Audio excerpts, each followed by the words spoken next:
Hi, my name is Preetpal, and we have a fantastic guest with us today.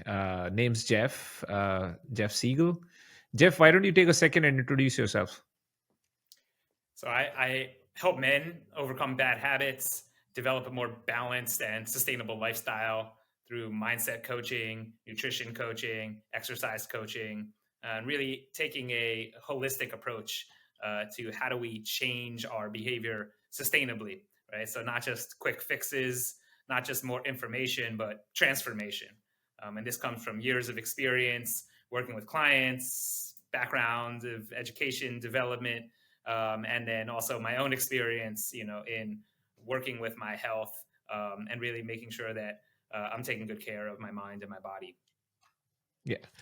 So that's very interesting, Jeff. Right. So basically, there's a world out there, and they are preaching a lot of stuff around diets and exercise in the gym. You're saying that's important, but you're saying there's something more important than that. That's important, but by itself, it's not enough because you can have the best exercise program, right, in the world, but if you don't have the right mindset, then it's not going to stick. Right. And weeks or months down the line, like something's going to happen, some changes in life is going to throw some stress at you and it's going to knock you off your plan.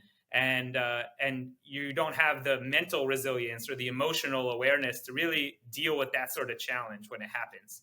You're not adaptable enough. So what I really work on is both having the external structure, right? So yes, we want to make sure that we have a good exercise program that makes you happy, that you enjoy, that you can follow. And we want to make sure that you have the basic dietary education that you need so you can make, sensible choices about what you're eating. But we also need to do the inner work to make sure you've got the right mindset to support all of that. And that allows you to be adaptable. The problem is when we just focus on external behaviors, we either get caught in rigidity or chaos, right? And the rigidity is like, oh, I need to follow this exact game plan, right? Step by step, step by step. And if you don't follow it, then you've lost, right? And that's a huge problem. This all or nothing thinking, right? Either I've got on my game plan or I've fallen off the wagon, and and then that leads to this, a lot of binging, and then this fuels this cycle of then overeating and then restricting, or being really good about taking care of your exercise and then not doing anything for months. And so this sort of flip-flopping back and forth between these extremes is what I see happen so often with guys. And so we need to, again, do the outer work and the inner work together for really produce sustainable change. Mhm. So, Jeff, where did this all start? Tell us about your life's journey and story. I often begin this story as a teenager. I was around 14 years old, and going through a lot of physiological changes, right? So, kind of puberty, right? Hormones were happening, started developing bad acne, but also started, developing muscles, and, having, sex drive. So, like, all of these things were happening. And I think it's confusing. I didn't have a lot of good male role models to show me, how do I take care of my body? How do I show up and be a healthy and powerful man in the world? Right. All I really had was sort of the stereotypical, kind of macho or stoic examples of what it means to be a man. And I was, an emotionally sensitive guy, and that side, I didn't know what to do with all of that. And so, that combined with a lot of, internal pressure I put on myself to be a high achiever, perfectionist, desire to control all these things. I think as a 14-year-old, I looked out and the world was very big and scary. And I was like, oh my God, there's a lot of things out here I can't control. But you know what I can control? I can control every single thing that I put in my body. So I became hyper focused on food, hyper focused on calories and nutrients, and counting and measuring, and there was a healthy element to that. I learned an incredible amount about nutrition and about what the appropriate macronutrients are, and what my needs are. But they were coming from this place of insecurity and fear, and that led me to really extreme eating behavior that ultimately I lost so much weight. I was, really jeopardizing my health. I had to drop out of high school, a pretty significant eating disorder. And it was, in those dark moments where I recognized that I really needed some help. And I was very fortunate that my family, and others were able to give me some supports to crawl myself out of that hole. So that was the kind of the origin story. And since then, I went on a long meandering journey through college and postgraduate and master's degrees, studying everything from Buddhist psychology to neuroscience and behavioral biology, and really trying to figure out how can I help other men avoid these pitfalls, right? So they don't have to fall into the same traps that I did. Right. So fast forward to today, from that 14-year-old teenager, what did you learn about men? It's a great question. I wish I could encapsulate that in a single sentence or two. Um, I think what I've learned that is so important is that we constantly need to be updating our beliefs and checking our assumptions. And it's often the assumptions that we're making that we haven't double checked that end up becoming some of the biggest barriers. And it's often the beliefs that used to work for us 5, 10, 20 years ago that now are actually roadblocks preventing us from getting what we want.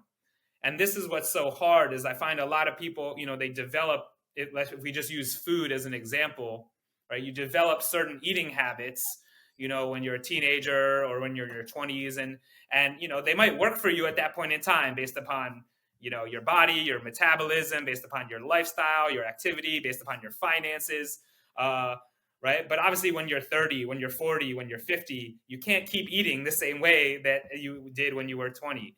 And so a lot of times people have a real challenge in updating their eating patterns to reflect their current biology and their current lifestyle.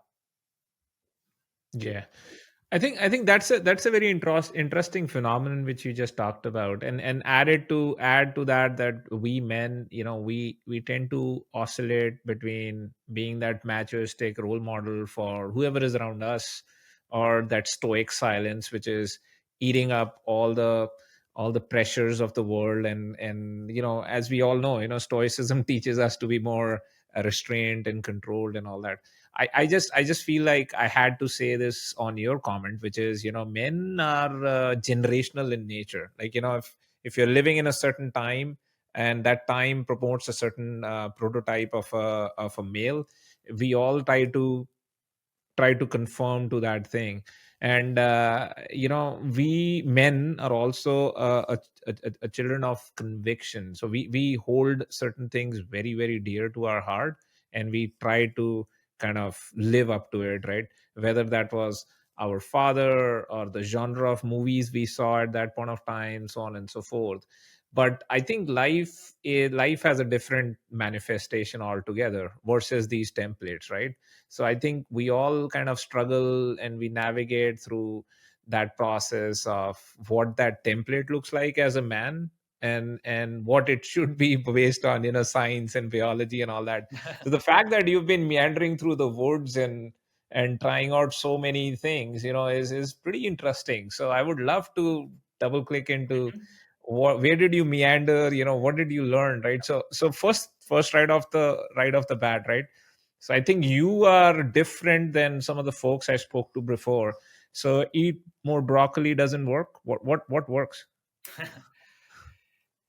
You know what? If you like broccoli, eat more broccoli, right? If you don't like broccoli, that's totally fine. Let's find some other green vegetable that maybe you do like, right? Or maybe you haven't, tasted broccoli prepared the way you like it.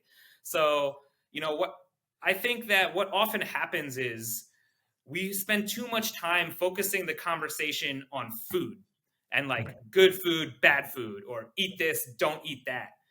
And what we really need to spend more time thinking about is not food, but who you are as an eater. And so, what do I mean by that? Who you are as an eater is the identity and the mindsets that you're bringing, right? Because it shapes everything that you see when you look at a plate of food. Are you looking at it as carbohydrates, proteins, fats, and calories? Are you looking at it as this is a plant that was grown from soil and rain and sunshine in the earth? Are you looking at it through the perspective of culture and tradition of like, well, I like my broccoli prepared this way, but I don't like it prepared that way? Are you looking at it through the lens of convenience of like, I'm hungry, I need something to eat. Like, I don't care if it's broccoli or if it's just like, give me something, right? So it's like the mindset shapes how we relate to the food. And to me, that's a much more important question for us to be talking about, because that is ultimately what's going to determine then the downstream behaviors of what actually ends up on your plate and in your mouth. And so this is where I'm always trying to go upstream to ask, what is the mindset that you're bringing? And I think there's many, I talk about, there's sort of 5 core mindsets that I find that most people tend to have when it comes to food, right? One is the lens of convenience, right? Which is really the most basic sort of animalistic lens of like, right? Like our body needs energy, right? So what's going to be the biggest bang for our buck, right? Now, and so we just eat. If we see food, we eat it, right? And right, evolutionarily, this makes a ton of sense. If right, when we are in an environment of scarcity, then yeah, we should take every opportunity to eat the food that comes by. The challenge is right now, right? We live in a food abundance. And so this sort of convenience mindset can lead to all sorts of overeating, compulsive eating, mindless eating, right? Just eating when we don't actually need more food. So that's one piece. The second one is eating for pleasure, right? And emotional comfort. Right now, again, we live in a world where food is incredibly delicious, but it's also become weaponized by companies and agriculture and food scientists that have designed the perfect bite, right? We talk about hyper palatable foods. These are foods that are designed to kind of hijack our reward and neurochemistry to make us continue to eat and to want more and more and more. And so, I think there's the beautiful side of eating for pleasure is, these culinary masterpieces where you take a lot of time and energy into finding the right spices and the right ingredients, and you develop a really complex dish. But then we have this fast food commoditized, side of it, which is just like, just eat more and more and more because it's profitable for those companies to get us to eat more and more and more. And it's really hard to stop that. So that's the second one. The third one is what I call our social eater. We all have a social eater, right? Historically, most meals were consumed communally. We did that in relationship with family, with tribe. And that has important regulators on our food consumption. When we're sharing food with other people, when there's conversation, it brings a more meaningful context to our eating. And a lot of eating nowadays, especially more of the sort of problematic eating that I see with people, happens in isolation. Right? It usually happens when you're alone, when you're at home at night by yourself. There's no social checks and balances to help you regulate that food. And I think that we've lost a lot of deeper meaning that happens from that piece. There's also a dark side to the social piece. They call it the social facilitation of eating. It's this idea that the more people you're with, right, the more you end up eating, for all sorts of various reasons. Usually there's more food on the table. Usually you're sitting around in front of food longer and all sorts of other things. So all these things can kind of go both ways. I don't want to say that any one of these mindsets are good or bad. They both have positive qualities, and they also have some vulnerabilities that we need to pay attention to. Right. The fourth one is this idea of being a goal-based eater. And this is really looking through the lens of nutrition. Right. And so, this is much more of a modern lens of like, okay, am I getting enough protein in this meal? Have I gotten essential fatty acids that I need to regulate my hormones? Or am I getting enough fiber to regulate my, GI system? So we kind of think about those things, and you're trying to balance all those out. And again, we've learned so much about what sort of foods in the right proportions are generally going to be good for our health. And yet this also has a dark side, right? Like I said, for myself, leading to an eating disorder where we try to over control, or we try to micromanage every little thing. We get caught up in this diet mentality where we're counting calories, and then we're restricting and denying our hunger in our body. And it can fuel this really, just self-destructive cycle. So you need to be really careful about balancing that mindset out. And then there's the last one that I call the sort of the environmental perspective. And I think this one is something that's still really emerging, especially in the United States. I was just traveling over I was in Stockholm in Sweden, and I was so impressed because I was at a restaurant, and on the menu, they didn't have any calorie counts. There wasn't any calories. There wasn't any, protein. They actually had carbon footprint counts of each food. So you could make your decision of what to eat based upon how environmentally responsible that dish was. And to me, that kind of blew my mind of like how far ahead they are in terms of thinking about the environmental impact of the food systems. And so this is, a new sort of way of thinking about food is just not just what's good for me, but what's good for the planet. Because right now, the ways in which we are feeding ourselves globally are pretty unsustainable. And we're going to need to make some shifts there in terms of, eating patterns to help change that. So I think of all these three things, again, convenience eater, pleasure eater, social eater, goal-based eater, environmental eater. These are the different mindsets. And when you can begin to work with these, you develop a flexibility and an adaptability to eat in an entirely different way because you're not stuck. The problem is becoming stuck in just one mindset, and then you miss out on all of these other perspectives. So this is something that I really like to introduce and to teach to people. Oh, that is very, very insightful, I believe, right? And I think you're starting from a point of view that behind any of this eater is a mind. Mm. And for you to understand that mind is very, very important.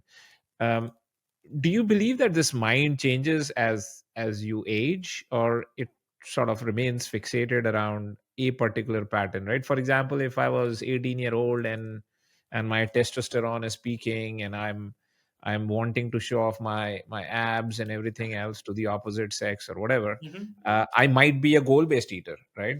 And then when I turn 30 and like those this primitive or primal objectives have been met and I've moved on to phase number 2, which is tending to a family, I might be a little bit more, hey, let me go hang out with that friend of mine, from high school or college. And when I hang out with that guy, we forgive me for my language, we plunder food, right? Mm-hmm. So what happens? Is that what you're talking about? That the mind behind that eating is far more important? Yeah.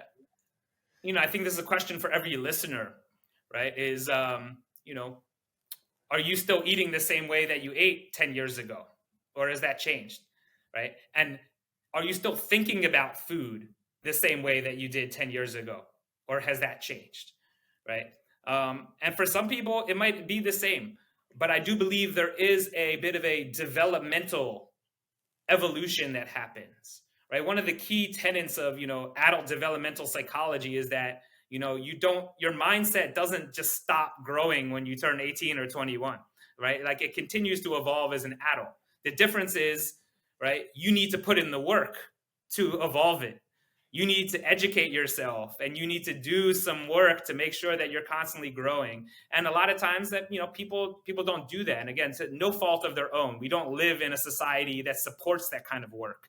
And it requires resources and time and education. So I want to be clear that like this is not a knock on anyone, but I do think there is evolution to it. And you can look at it also within a lifetime, right? I think we're all born with that sort of instinctual convenience eater. It's like, give me food, right? As a baby, we cry, we need nutrients, we need energy. Then we start to evolve that pleasure eater that has food preferences, right? I have a little toddler at home and he's very good about saying, no, I don't want that thing, or yes, I do want this thing, right? So like, his pleasure eater is emerging. And then we have a social eater that obviously kind of co-emerges with that, right? Within our family unit, we're taught about what is the appropriate eating look like, right? Is it appropriate to go back and take second helpings and more portions? Is it appropriate to finish your meal before the person next to you, right? Like does a meal look like a starch and a meat, or does a meal just look like a bunch of veggies, right? So like we learn these implicit social norms around what is a meal and what is eating as we're growing up. And then, as you said, you hit this age where maybe physique is more important, right? So the goal-based eater, I find there's usually 3 goals that most people have, right? There's a physical goal, I want to look better, right? Which is usually tied up in sort of weight loss or body composition. There's a performance goal, I want to perform better, especially maybe you're training for a run and right you want to fuel your exercise, or maybe you're an athlete, right? So you're eating through this lens of how can this help me perform better at my sport. Or if you're just a busy executive, you want to perform well, right? You want to show up to the meeting, you want to have that energy, you want to have that focus, right? You need to think about how that food is going to impact your brain. So that's another focus of the goal-based eater. And so I think, then, this environmental one is something that kind of evolves last generally, when we can begin to move beyond some of the little bit more selfish, egotistical thinking and begin to see, hey, hold on a second, we're all connected here, we're all living on the same planet. And if there's no more healthy soil, if there's no more farms, there's going to be no more food for anyone. No, I can absolutely correlate to what you just described in all of this, right? So, Jeff, that's the last segment you talked about. Just pretty intriguing, right? So help me here. So I'm a super competitive guy. I live in Atlanta, and I do have to go to Dallas or New York or Chicago for that meeting, right? So as much planning as I want to do, or whatever patterns I want to put together for success around nutrition, they are going to fail. And you talked about the mental aspect of it, right? So what describes men, right? What can I do to, when I catch that plane to Chicago or whatever, I I stay within a system or a framework? Mm-hmm. Yeah, people, I think you're really highlighting the important piece, which is really acting with the end in mind, which is something that's very difficult for humans to do. Our minds aren't built this way to really have this long-term vision. So we need to actually constantly come back and revisit and remind ourselves and recommit to what actually is important to us, right? Because you don't want to just eat well. You actually want energy, right? To achieve success at work, to connect deeply with your family, to show up and crush it on the squash court, right? To pursue all your passions, right? That's what you want. But yet, when you're hungry at 8 a.m. and you just need to eat something, you're not really thinking about all of those things, right? You're just thinking about what's convenient. Let me just put something in my belly so this hunger goes away, right? So we need to really first have a clear vision. What is it that we value? What is it that we're ultimately living for? And then we need to reverse engineer that into, like, okay, how can that inform how we're eating, how we're sleeping, how we're taking care of ourselves, right? And it's really hard, especially as men, right? When you're burned out, when you're stressed, right? You're not fully present with the people that you care about. It affects your work. And I think a lot of guys don't really connect the dots between, say, how they're eating and how that maybe impacts their energy or their brain fog or their mood. Right? There's so many important connections, obviously, between food and mental health, and between how we take care of our body and our mood and our confidence, right? And all of these things are in service of, right, deepening connections, right, showing up as the men, the fathers, the leaders that we aspire to be. And for men, this is really hard. As we were talking about before, I think, a lot of men, are constantly sort of on the edge. They like being challenged. And the scorecard is fortune and fame and freedom, right? And this is an exciting life to live. Yet I think a lot of guys have a hard time telling the difference between being, fully alive and this mixture of adrenaline, caffeine, sugar, pressure, addiction, competition, right? And the hard thing is, a lot of that is driven, all right, deep down by this fear and insecurity. And this shows up again and again, and that ultimately leads guys to these really extreme behaviors where they're not taking care of themselves often, and then until it's too late. As you were citing some of the facts around disease, heart disease, cancer, blood pressure, diabetes. I mean, you name it. And, these lifestyle diseases are the things that are, really just taking men out way sooner than they should be. And that is really, it's sad and it's a shame. And it's something that we have the ability to change. But it begins with starting upstream, again, shifting your mindset, your identity, really getting clear on what your values are, and then aligning yourself, right? Acting with integrity to practice that. Yeah. So I think, that you've been re-emphasizing that word, going upstream and trying to investigate yourself, right? I mean, like we were talking, so 24.2% of male, they die of their mortality is because of heart attacks, right? And the second after that is cancer, right? I mean, we would imagine that metabolic diseases would be number one.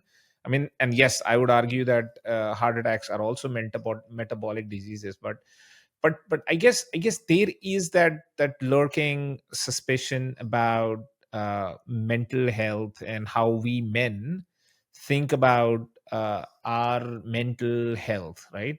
So what are the important learnings in mental health which you have come across for males of typically our age? Yeah.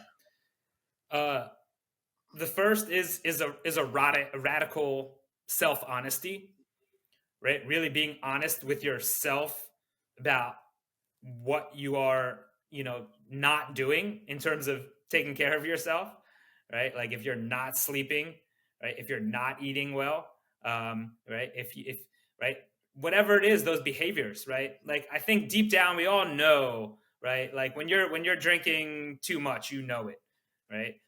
When you're not exercising, right? Even if you have, right, like you might, a lot of guys, you got a gym in the building or whatever it is, right? It's like, but you're not doing it, right? So those places where you're out of alignment, but you need to be really honest with yourself. And then you need to seek some support. And this piece is really hard for a lot of men because we're trained with this belief that I can do it on my own, right? Because doing it on my own shows that I'm a rugged, independent, strong guy, right? And I don't need somebody else to help me out. I can figure it out. And we're also really good at enduring a lot of pain, right? I think this is a part of the male psyche of like, you know what, I'm just going to grin, I'm going to push through it, right? Even if I'm in pain, right? Now, pain again is a signal from our bodies that something is out of balance, there's something wrong, right? But if our body hurts, right, or our digestion is messed up, right, or we're having some, like breathing issues, right, whatever it is, so many guys will just live with that for months and years and never do anything about it because they found a way just to push through it, or they minimize it and say, you know what, it's not that big of a deal, I can get through it, right? Or they find these coping mechanisms, right? I'm gonna drink, or I'm gonna gamble, or or whatever it is to try to find a way to escape that pain, and it just perpetuates this cycle of disease and ill health. So this goes back to really, helping break some of these masks of masculinity that prevent men from reaching out and saying, hey, you know what, like there's something that there is not working here, and I need some help to figure out how to do it better.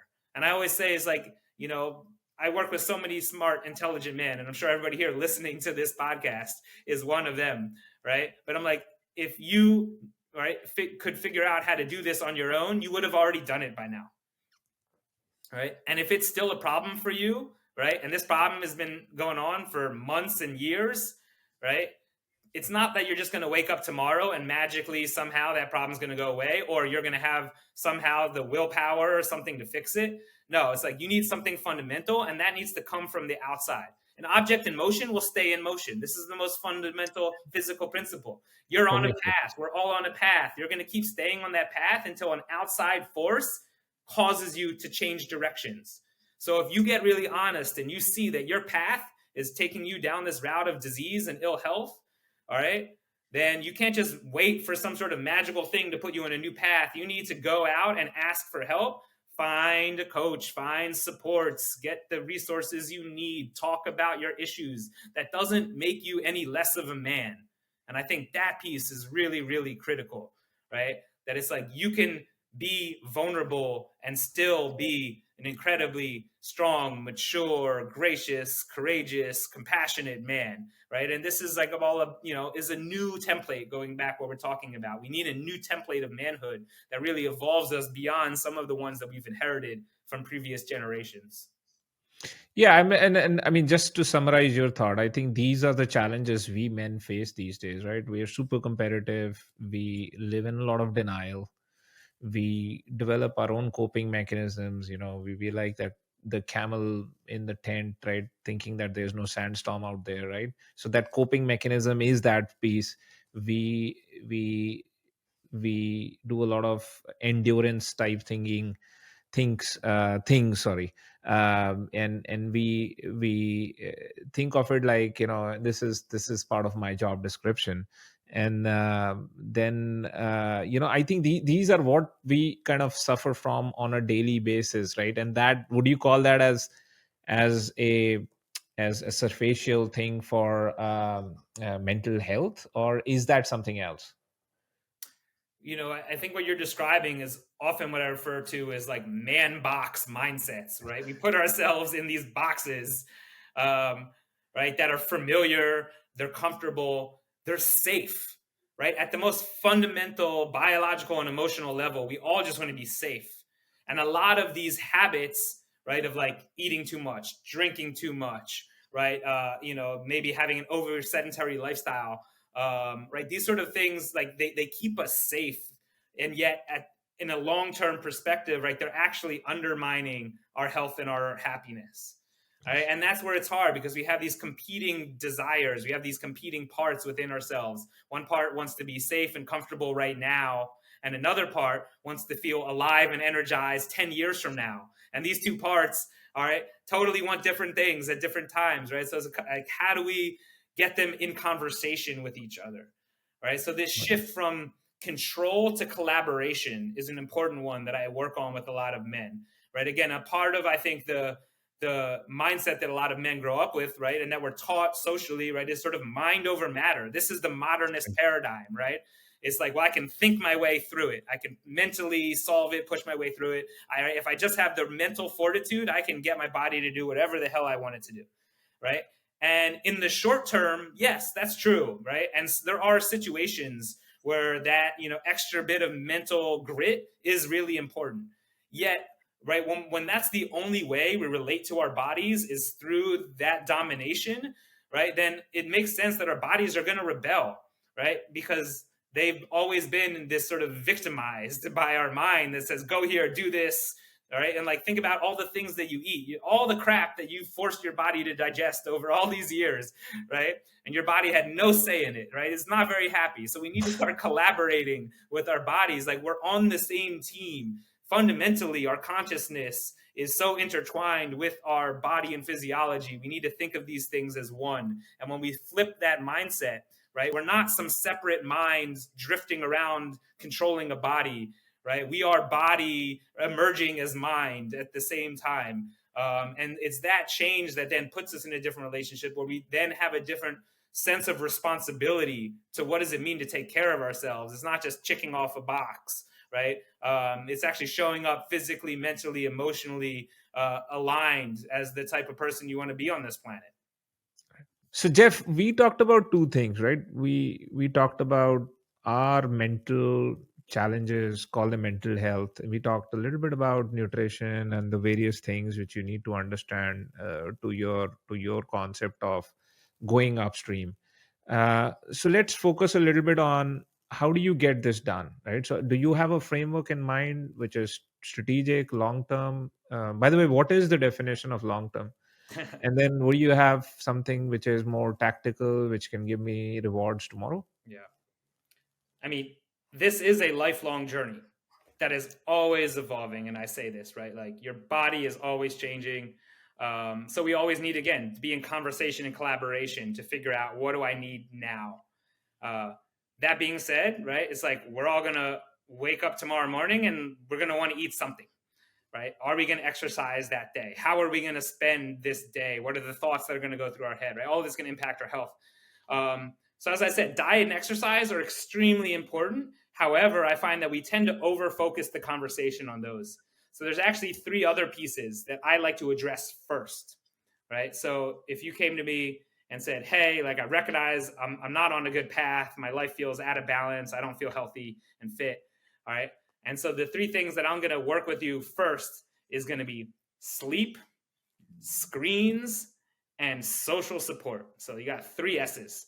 Because I find that when you get the sleep, the screen time, and the social supports right, then that actually takes away a huge piece of the stressors that then drive so many men to this place of imbalance, or drive so many men to then want to numb themselves out with often more screen time and more disconnection, right?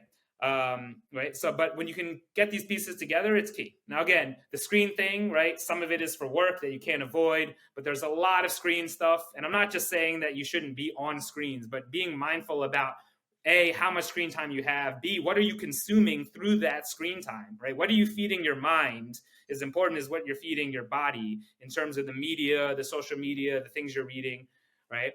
Um, and then the people in your life, right? A lot of men, right, kind of drift towards isolation. That's another huge problem, is loneliness, right? A lot of guys are feeling cut off. We don't have really deep friendships. We might know a lot of people. We might have some work acquaintances. You might even go out and, again, like have a drink and some food. Maybe it's not the healthiest thing for your body, but there's a sense of connection there. But yet you might not really feel like, is that the person, right? When you wake up in the middle of the night because your chest is pounding and hurting and you're sweating, are you going to call that person, right? Like, who's in your life to support you when things are really hard?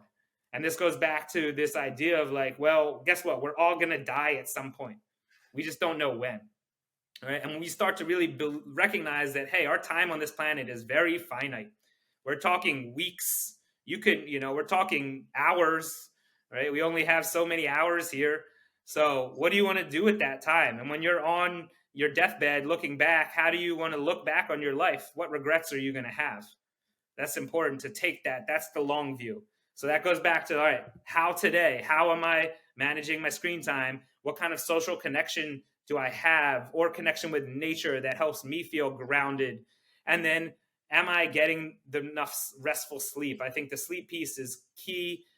So many guys just, end up staying up too late, working till crazy hours, and then just fuels this cycle, right? And again, I don't want to undermine a lot of people that have very, very intense jobs and hard workloads. If you're a CEO, right, it all stops with you. There's a lot of people looking at you. There's a lot of pressure on you.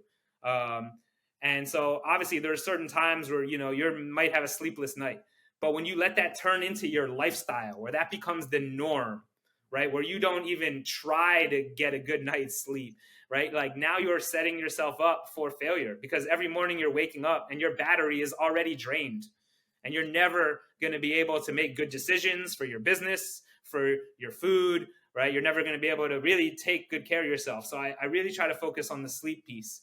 Then once you have that in place, then we can talk about, okay, what are you eating? How are you exercising? All right. Do you have the right preventative care? We talked a little bit about, like, doctor's appointments, screenings, right? Are you managing your health in that capacity, right? These sort of things then start to layer on top of each other. All right. And it's not rocket science. It's pretty simple stuff, but you got to do it step by step. No, this is very interesting, right? As you were speaking, right, it was reflecting on my state of affairs as a man, and also as somebody who's going towards this oblivion we normally refer to as death, and we tend not to talk about it, but I think it brings to that focus, right? I think the three S's you talked about, I think the most important aspect about those three S's, as you were speaking about it, was, I think, hey, the absence of these three S's, we are basically filling up our time, right? So every day we wake up, we accidentally go on a social media platform, spend 30-40 minutes there. It's not specific. We're not looking for anything. We just scroll our life away. And imagine if I actually became a little bit more deliberate and took that fill in the blank time out of my life and then emptied it up. I'm sure that that a lot of beautiful time which is more deliberate will manifest, and that I can use for stuff such as sleep. I cannot agree with you any more than what you said about sleep, right? If I don't go to bed on a certain point of time, my circadian clock is broken, and it just messes up the next day, and so many things are dependent on the next day, that just a simple act of making sure I go to bed at a particular time is so important. So I think you kind of nailed, you kind of were talking about me. I felt like in a lot of that conversation, and that reactive man I am, versus becoming a little bit more proactive. Yeah. Um, That shift from so being reactive to proactive. You just nailed it, people. That's it. That's exactly what I work with men on, trying to shift that from reactive right. to proactive. So say more on the fact that you touched briefly on those exam part, right? Those this what do you mean by that? On the exam part, what exactly are you Wha- referring to? the different types of investigations you as a man, whether it's around, I presume blood tests and all that, right? So, but I wanted you to say a little bit more on those things. Yeah. Well, I think prioritizing preventative healthcare, regular check-ins is important. Getting your blood work done at least once a year, right? Now there's so many companies where you can get this done without having to go to a doctor, right? I think tracking things like your blood sugar levels, so like A1C, right? If you can do fasting glucose or even insulin levels, great, right? Checking your cholesterol, checking your blood pressure. There's a lot of other important tests, looking at markers of inflammation, CRP, looking at, things for like ApoE, right? Even doing some genetic testing if you have family history of cancer or other things. It's like I know I have some things that run in my family and I got tested. Now I can, again, take a proactive approach. I can do those screenings a little more regularly. I know I have an increased risk. So I can pay attention for if some of those symptoms start to arise, right? So you can stay ahead of these potential issues. So I really think that piece is important. I'm a big fan of continuous glucose monitors in terms of getting that closed feedback loop. And so you can really begin to see, hey, when I eat this, my blood sugar skyrockets and then I feel like crap. You're like, oh, that makes a lot of sense, right? So always checking, under the hood is important, as well as, physically otherwise, right? Like basic things. Can you walk up 5 flights of stairs without getting winded and losing your breath? If you need to run and chase after a train, do you feel like you have the strength to do that, right? When you're going to the, I just came from the airport yesterday, right? And I've got, two very heavy suitcases I'm lugging around. Like, do I feel strong and fit and adequate to do that? Right. And there's a correlation between being, physically fit and then being fit enough to lead. And I think every man deserves both of these things in their life. Uh, Yeah. I think, but I think as I was smiling about that, right? I think we all men definitely, our desire is to live to the fullest, and our Creator has created us in a certain way that we always want to lift those two suitcases, right, 50 pound each, and feel okay about it. And then if we're not doing that, we feel like, oh, there's something wrong, right? So I mean, I think this is so important what you said, right? But may I add to your three S's? I think you also added one D, which is the data insight, right? Basically, you're like, hey, if you are a lot more informed through your blood test, I mean, I know you're advocating once a year. I actually advocate maybe 2 or 3 times a year. The reason is, Agreed. Yeah. uh, the reason I see personally is because, like for example, a lot of times, you're eating everything right and you're sleeping right, but you still feel like, oh, I'm low energy or whatever, and that might have to do with a potassium deficiency or a vitamin D3, and then the causality of D3 going into various places, or magnesium. You kind of tend to know all these imbalances when you do more periodic tests, right? Yeah. I mean, looking for nutrient deficiencies is very important. You know, as we had talked about, we can't just see food through the lens of calories and macronutrients, right? Food is energy and information together, and they both are vitally important. When we just look at food as energy, is like it has this, number of calories of protein, right? We're not thinking about the information that food is giving our cells, right? Or it's literally instructing our cells to do certain things that tend to be either inflammatory and, unhelpful, or healing. And that information is packed into the micronutrients, right? The minerals, and it's also just, in terms of what is on the food in terms of pesticides and herbicides and residues, and how the food is grown, and so those pieces are equally as important. No, this is fantastic. I think you've put it very beautifully on this one, right? Um, so I think the last question I want to ask you is this, Jeff, right? So let's put it all together, right? So for our audience, right, is there something we can help our fellow folks, I would say men out there, is there anything we can do for them so that they can get better with their health? Yeah. There's a moment in every man's life where I think, the way he's been living just stops working.